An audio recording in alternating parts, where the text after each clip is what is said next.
Lebanon और Syria के इलाकों में मंगलवार को सिलसिलेवार पेजर ब्लास्ट हुए। लगभग 1 घंटे तक पेजर में ब्लास्ट होते रहे। किसी की जेब में पेजर फटा तो किसी के हाथ में ही पेजर में विस्फोट हो गया। हर तरफ चीख और पुकार सुनाई दे रही थी। लेबनान के चरमपंथी संगठन हिजबुल्लाह ने इस हमले के लिए इजराइल को जिम्मेदार ठहराया है। दरअसल हिजबुल्लाह ने गोल्ड अपोलो नाम की कंपनी को लगभग 3000 पेजर का ऑर्डर दिया था, लेकिन उन पेजर्स के लेबनान पहुंचने से पहले ही इनमें छेड़छाड़ कर दी गई। इन पेजर को इस साल अप्रैल से मई के बीच ताइवान से लेबनान भेजा गया था। अमेरिकी अधिकारियों के मुताबिक ये पेजर ताइवान की कंपनी के AP-924 मॉडल के थे। पेजर की जो खेप ताइवान से लेबनान भेजी गई थी, उनमें हर पेजर पर 1 से 2 औंस का विस्फोटक लगा हुआ था। इस विस्फोटक को पेजर में लगी बैटरी के बगल में लगाया गया था।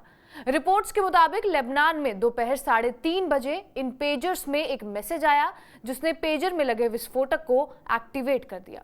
दावा किया जा रहा है कि पेजर डिवाइसों में विस्फोट से पहले कई सेकंड्स तक बीप की आवाज सुनाई देती रही।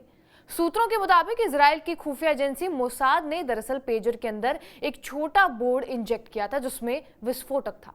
इस विस्फोटक को किसी डिवाइस या स्कैनर से डिटेक्ट करना बहुत ज्यादा मुश्किल है। इन पेजर ब्लास्ट को ताइवान की कंपनी गोल्ड अपोलो से भी जोड़ा जा रहा है, जैसे कि हमने आपको बताया, क्योंकि हिजबुल्लाह ने ताइवान की कंपनी को पेजर का ऑर्डर दिया था। और इस बात के सामने आते ही Taiwan police Gold Apollo company के ऑफिस पहुंची।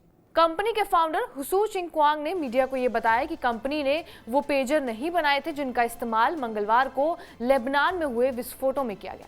उन्होंने बताया कि विस्फोट में इस्तेमाल हुए पेजर यूरोप की एक कंपनी की ओर से बनाए गए थे, जिसके पास ताइवानी कंपनी का ब्रांड नेम इस्तेमाल करने का राइट है। कंपनी के मालिक ने यह कहा कि हिजबुल्लाह ही नहीं बल्कि कंपनी भी इस हमले की विक्टिम है। उन्होंने कहा, हम एक जिम्मेदार कंपनी है और यह हमारे लिए बहुत शर्मनाक बात है।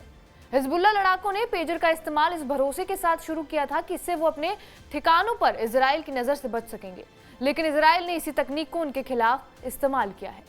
ताइवान कंपनी का कहना है कि उन्होंने इस मॉडल के पेजर्स बनाने का सब कॉन्ट्रैक्ट यूरोप की कंपनी को दिया और इसके कंपोनेंट थर्ड पार्टी से कराए गए हैं।